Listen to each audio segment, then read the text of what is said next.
देखो बच्चों, पाठ है संवदिया। संवदिया पाठ के नाम का अर्थ होता है संवाद पहुंचाने वाला या संवाद देने वाला। अभी संवाद कैसा? संवाद मतलब कोई संदेश, कोई मैसेज हो तो वो एक जगह से दूसरी जगह पहुंचाने वाले को संवदिया कहते हैं। आजकल तो ये संवदिया नहीं होते, लेकिन पहले के जमाने में संवदिया हुआ करते थे जो एक संदेश को दूसरी जगह पहुंचाते थे। आजकल तो टेक्निक्स आ गई हैं, एक सेकंड में आप एक जगह से दूसरे देश में आसानी से मैसेज पहुंचा सकते हो, वो भी बिना किसी तकलीफ के। तो आज का जमाना तो बदल गया, लेकिन पहले संवदिया की जरूरत हुआ करती थी ताकि एक संदेश को गुप्त तरीके से दूसरी जगह पर संदेश पहुंचाया जा सके। तो ये संवदिया पाठ में जो संवदिया है यानी संदेश पहुंचाने वाला है, उसका नाम है हरगोविंद। ऐसे ऐसे संवदिया पहले हुआ करते थे, हर गांव में एक दो जरूर हुआ करते थे। तो एक गांव की एक जगह की बात है जहां पर संवदिया का नाम है हरगोविंद। उसकी कुछ कहानी है, बल्कि उसकी नहीं, उसके गांव में एक हवेली है, जो बड़ी हवेली कह सकते हो आप। उस बड़ी हवेली में एक लेडी रहती है, उस लेडी की कुछ कहानी है, हरगोविंद उसका एक जरिया है। वो बात अब हम डिटेल में समझते हैं, लेकिन इस पाठ को पढ़ने से पहले एक बात और बता देता हूं। इस पाठ को लिखा है फणीश्वर नाथ रेणु द्वारा। फणीश्वर नाथ रेणु यानी लेखक ने इस पूरे पाठ में और डिटेल में क्या बताया है वो अब शुरू कर रहे हैं। देखो, पाठ की शुरुआत में लेखक बताते हैं कि गांव में जो बड़ी हवेली है उसका बुलावा आ जाता है हरगोविंद को। हरगोविंद वहां जाता है। उस जाने से पहले एक और बात बता देता हूं, वो बड़ी हवेली में कौन कौन रहता है। दरअसल वहां सिर्फ और सिर्फ एक लेडी रहती है। हालांकि उससे पहले एक पूरा परिवार रहा करता था, लेकिन किसी कारणवश क्या कारण भी आपको बता देता हूं। हुआ ये कि वहां 4 भाई रहते थे। इन चारों भाई में जो सबसे बड़ा भाई था उसकी किसी कारणवश मृत्यु हो जाती है, और उसकी जो पत्नी यानी घर की सबसे बड़ी बहू अब जैसे तैसे अपना जीवन गुजार रही है। लेकिन उस सिचुएशन में 3 भाई जो बच गए थे, उनकी आपस में, या यूं कह लो कि बंटवारे को लेकर, या यूं कह सकते हो कि जायदाद को लेकर एक लड़ाई हो जाती है। लड़ाई कह लो या आपस में कहासुनी हो जाती है, और स्थिति ये होती है कि वो अब वहां उस हवेली से लड़ झगड़ कर अब वो अलग हो जाते हैं, बंटवारा कर लेते हैं जैसे तैसे। अब वो अब अलग रह रहे हैं, कहीं शहर में रह रहे हैं। अब स्थिति ये है कि गांव में जो बड़ी हवेली है उसमें मात्र एक महिला यानी कि बड़े भाई की पत्नी वही रह रही है। उसको सब गांव बड़ी बहुरिया कहते हैं, बड़ी बहुरिया के नाम से जाना गया है। बड़ी बहुरिया का मतलब यही है कि बड़ी बहू। तो अब उसका बुलावा आया है। दरअसल वो बहुत दुखी हो चुकी है, अब अकेली है। दूसरी तरफ आर्थिक विषमता भी है, मतलब पैसों की भी कमी हो रही है। स्थिति ये आ गई है कि कर्जा लेने वाले बार बार आते हैं, कह सुनाकर या लड़ झगड़ कर वापिस चले जाते हैं, क्योंकि पैसा देने के लिए है ही नहीं। बहुत बुरी स्थिति वो लेडी काट रही है, या यूं कह लो कि वो बड़ी बहुरिया जो गांव की लक्ष्मी मानी गई थी या गांव में सबसे उत्तम मानी गई थी, आज उसकी स्थिति बहुत अच्छी नहीं है। उसका बुलावा आ गया है हरगोविंद को। हरगोविंद वहां जाता है। वहां पर एक कर्जा लेने वाली पहले से ही विद्यमान है, आपस में बातचीत चल रही है। वो अब इंतजार कर रहा है कि कब ये यहां से जाए और मेरी बातें आगे सुचारू रूप से चल सके।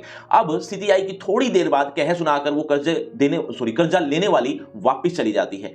अब हरगोविंद को कहा जाता है कि आपको एक संदेश ले जाना है। मतलब बड़ी बहुरिया हरगोविंद को कहती है कि आपको एक संदेश ले जाना है। वो संदेश कहां ले जाना है? उसकी मां के पास, यानी मायके में। बच्चों, लेखक का नाम मैंने अभी थोड़ी देर पहले ही बताया, एक बार जल्दी से कमेंट करके बताओ, देखना चाहता हूं कितने बच्चे ऐसे हैं जो याद भी रखते जा रहे हैं।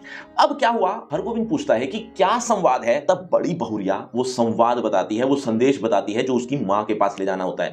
वो संदेश बोल बोलकर या बताते बताते वो सिसक सिसक कर रोने लग जाती है। मतलब इतनी बुरी स्थिति हो जाती है, इतना दुख आता है उसको ये सारी बातें बताते हुए। वो संदेश क्या था? दरअसल वो संदेश ये था कि मां से ये कहना कि भाई को मुझे ले जाने के लिए भेज दे, मैं वहां जाना चाहती हूं, वहां जैसे तैसे रह लूंगी, बस एक बार भाई मुझे ले जाए यहां से, मैं बच्चों का झूठन खाकर अपना गुजारा कर लूंगी, भाभीियों की नौकरानी बनकर रह लूंगी, मुझे बस एक बार यहां से ले जाए। इतनी परेशान हो चुकी थी वो। ये संदेश सुनकर यहां तक कि हरगोविंद को भी रोना आ जाता है। अंत में बड़ी बहुरिया ये कहती है कि अगर कोई मुझे यहां से नहीं ले गया तो मैं आत्मदाह कर लूंगी।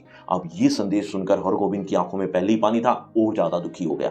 अब जैसे ही वो वहां से चलने लगा तो बड़ी बहुरिया 5 का नोट उसे देती हुई कहती है कि पूरा राह खर्च तो नहीं है, लेकिन जितना मैं जुटा पाई हूं ये तुम्हारे लिए है। 5 रुपए वो जो दे रही थी हरगोविंद ने उसे भी लेने से इनकार कर दिया, ये कहते हुए कि मैं इंतजाम कर लूंगा। उसे पता है कि पहले से ही बहुत दुखी है, पैसों की वैसे ही बहुत कमी है इसके पास, और उसके ऊपर भी जैसे तैसे इसने जुटाए हैं वो पैसे 5 रुपए, वो मुझे अब दे देगी तो इसके पास क्या रह जाएगा। इसीलिए उसने ये कहते हुए कि मैं जैसे तैसे इंतजाम कर लूंगा, हालांकि उसके पास भी बहुत ज्यादा पैसा है नहीं, लेकिन उसके पास अब जैसा भी पैसा है थोड़ा बहुत, अब वो इंतजाम जैसे भी करेगा वो वहां से चल देता है। अब हरगोविंद जा रहा है, हरगोविंद को ट्रेन पकड़नी है। ट्रेन पकड़ने का मतलब ये है कि उसे एक जगह से दूसरे जगह पर पहुंचना है, और जो जगह पर पहुंचना है वो है बिहिपुर। बिहिपुर नाम से एक स्थान है, वहां पर उसे पहुंचना है, लेकिन वो डायरेक्ट ट्रेन नहीं है, उसे बदल कर जाना पड़ेगा, मतलब एक ट्रेन को छोड़कर दूसरी ट्रेन में बैठना पड़ेगा। तो ये इस तरह से रास्ता उसे काटना है, लेकिन जो रास्ते में उसके दिमाग में जो चल रहा है, पूरे रास्ते भर उसके दिमाग में वही बड़ी बहुरिया के शब्द गूंज रहे थे, कचोट रहे थे, यानी दुखी कर रहे थे। ऐसी स्थिति में वो जैसे तैसे वो वहां पहुंचता है, यानी बिहिपुर पहुंचता है, और बिहिपुर पहुंचते ही उसका जी भारी हो गया, मतलब बहुत दुखी हो गया कि मैं अब ये संदेश कैसे वहां तक पहुंचाऊं। उसके कदम आगे ही नहीं बढ़ रहे थे, यानी उसे जहां जिस घर में जाना था उसके लिए वो आगे बढ़ ही नहीं पा रहा था, लेकिन अब जैसे तैसे मन मारकर वो आगे बढ़ा और उस घर तक पहुंच गया। लेकिन उसके मन में अभी भी वही चल रहा है कि ये गांव की लक्ष्मी है, गांव इसे लक्ष्मी का रूप से स्वीकारता है, तो ये गांव की लक्ष्मी अगर यहां आ जाएगी, मतलब गांव छोड़ देगी, तो गांव का क्या होगा, गांव की कितनी बेइज्जती होगी, गांव पर तो लोग थूकेंगे कि कैसा गांव है जो गांव की लक्ष्मी को दुखी कर रहा है, कुछ इसके लिए कर भी नहीं पा रहा है। तो ये स्थिति उसके दिमाग में चलती चली जा रही थी। अब जैसे तैसे वो पहुंच गया। आगे क्या हुआ उससे पहले एक क्वेश्चन, बच्चों बड़ी बहुरिया के कितने देवर थे, एक बार जल्दी से कमेंट करके बताओ, देखना चाहता हूं कितने बच्चे बहुत ध्यान से सुन रहे हैं। अब हरगोविंद बहुरिया की मां से मिलता है। जब वो मां से मिलता है तो मां उससे कुशल क्षेम पूछती है, यहां तक कि बेटी के बारे में भी पूछती है कि मेरी बेटी कैसी है।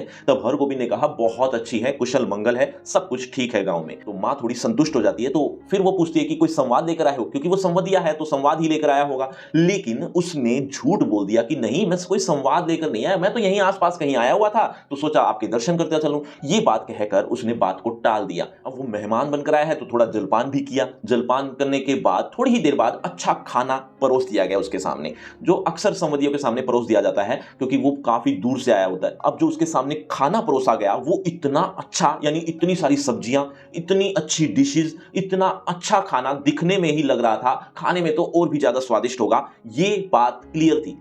लेकिन वो अब खा नहीं रहा है। क्यों? क्योंकि उसके मन में वही बड़ी बहुरिया के शब्द कचोट रहे हैं, दुखी कर रहे हैं, वो बार बार उसी के बारे में सोच रहा है।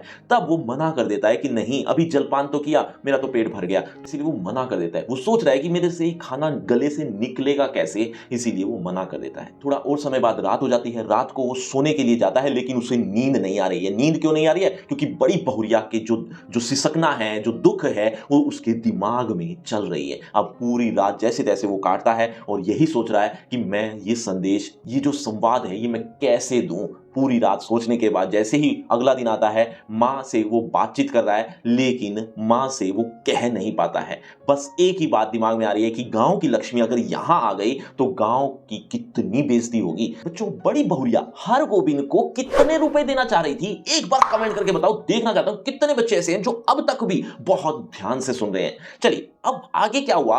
अब 1-2 दिन वो वहां रुकता है। अब वो जाने की आज्ञा मांगता है। जब वो वहां से निकल रहा होता है तो बहुरिया के भाइयों ने पूछा कि राह खर्च के लिए कुछ पैसे तो है ना, ले लीजिए, अगर नहीं है तो मैं दे देता हूं। लेकिन उसने मना कर दिया कि नहीं, मेरे पास है, आप चिंता ना करो, भगवान ने कृपा कर रखी है। हालांकि उसके पास इतना पैसा है नहीं कि वो अब घर तक सकुशल आसानी से पहुंच जाए। अब वो जैसे ही थोड़ा आगे जाता है तो वो हिसाब लगाता है। हिसाब में पता चलता है कि उसके पास सिर्फ आधा रास्ता काटने के लिए ही पैसे हैं। अब बाकी का जो आधा है वो उसे पैदल चलकर काटना होगा। ये स्थिति आ गई है। अब वो जैसे तैसे आधा रास्ता भी काटता है, यहां तक कि पैदल भी चलना शुरू कर देता है। पैदल में बड़े परेशानी तो हो रही है, लेकिन सबसे ज्यादा परेशानी तो उसको इस बात की हो रही है कि अब वो घर जाकर, यानी बड़ी बहुरिया के हवेली में पहुंचकर उसको क्या जवाब देगा, क्या कहेगा कि क्या उसने संदेश दिया या नहीं दिया, क्या कहा उसने या मैंने क्यों नहीं कहा। इस तरह की बातें उसके मन को कचोट रही थी, दुखी कर रही थी। अब जैसे तैसे अपना रास्ता वो कवर करता है। अब वो थोड़ी ही देर बाद क्या देखता है कि वह हवेली के फर्श पर लेटा हुआ है, और जैसे ही थोड़ी बहुत उसकी आंख खुलती है, बहुरिया उससे पूछ रही है, हरगोविंद क्या हुआ, ठीक हो ना? इस तरह से वो पूछती है। दरअसल हुआ क्या था, हवेली पहुंचते पहुंचते वो बेहोश हो जाता है। जैसे ही थोड़ा बहुत वो होश में आता है, अपने आप को संभालता है, तो उठते ही सबसे पहले बड़ी बहुरिया से माफी मांगता है कि मुझे माफ कर दो, मैं तुम्हारा संवाद नहीं पहुंचा पाया। मेरा एक आपसे अनुरोध है कि इस गांव को छोड़कर मत जाओ। इस गांव को छोड़कर अगर तुम चली गई तो गांव की कितनी बदनामी होगी। तुम गांव की लक्ष्मी हो। आज से मैं आपका बेटा बनकर रहूंगा, आपको कोई तकलीफ नहीं आने दूंगा। कृपया मेरी बात मान लीजिए। अब ये स्थिति होने पर बड़ी बहुरिया को अंदर से एहसास होता है कि शायद मैंने बहुत बड़ी गलती कर दी। इस तरह से गांव छोड़ना अच्छी बात नहीं है। जो आपको भी लगता है कि हरगोविंद ने ठीक किया तो वीडियो को शेयर और सब्सक्राइब करना तो बनता है।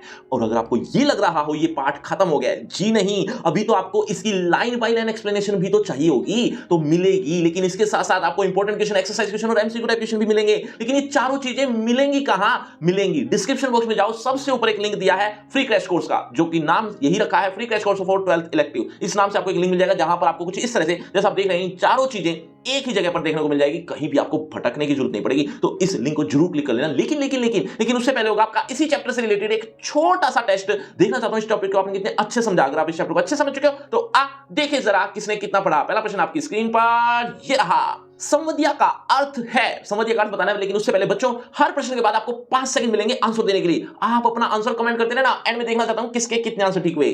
संवदिया का अर्थ है, आपके ऑप्शन आपकी स्क्रीन पर। ए डाकिया, बी संदेशवाहक, सी घुड़सवार या डी रक्षक। आपके 5 सेकंड, 5 4 3 2 1 0। सही उत्तर ऑप्शन बी संदेशवाहक। चलिए बच्चों, अगले प्रश्न की तरफ। अगला प्रश्न, हवेली में किसकी मृत्यु के बाद पारिवारिक झगड़ा आरंभ हो गया था? आपके ऑप्शन, ए बड़ी बहुरिया के पति, बी छोटे भाई, सी बड़ी बहुरिया, डी इनमें से कोई नहीं। 5 4 3 2 1 0। सही उत्तर ऑप्शन ए। चलिए बच्चों, अगले प्रश्न की तरफ। अगला प्रश्न आपकी स्क्रीन पर, कटिहार जंक्शन से हरगोविंद को किस रेलवे स्टेशन तक जाना था? आपके ऑप्शन, ए भागलपुर, बी बिहपुर, सी बरौनी या डी समस्तीपुर। 5 4 3 2 1 0। सही उत्तर ऑप्शन बी बिहपुर। चलिए बच्चों, अगला प्रश्न, संवदिया अपना संदेश क्यों नहीं कह पाया? आपके ऑप्शन, वह भूल गया, बी वह बड़ी बहू के भाइयों से डर गया, सी इसमें उसे अपने गांव की बेइज्जती लगी, डी वह सबको गुमराह करना चाहता था। 5 4 3 2 1 0। सही उत्तर ऑप्शन सी। तो बच्चों, ये है आपका रिपोर्ट कार्ड, ध्यान से देख लीजिए, पढ़ लीजिए। और हाँ, आपके टोटल मार्क्स कितने हैं ये कमेंट करना मत भूलना। और आपकी क्लास से रिलेटेड एक फ्री क्रैश कोर्स आ गया। इस कोर्स का सबसे बड़ा फायदा ये है कि आपको आपकी क्लास से related A to Z syllabus एक ही पेज पर देखने को मिल जाएगा। आपको कहीं भी भटकने की जरूरत नहीं पड़ेगी, क्योंकि इसमें इंपॉर्टेंट मटेरियल भी है। तो इस कोर्स को एक बार क्लिक जरूर कर लेना, बाकी आपकी मर्जी है। लिंक आपको डिस्क्रिप्शन बॉक्स में सबसे ऊपर मिल जाएगा। और अगर आपको मुझसे पर्सनल बातचीत करनी है तो सभी सोशल मीडिया के लिंक डिस्क्रिप्शन बॉक्स में आ जाइए, बातचीत करते हैं। शुक्रिया, धन्यवाद।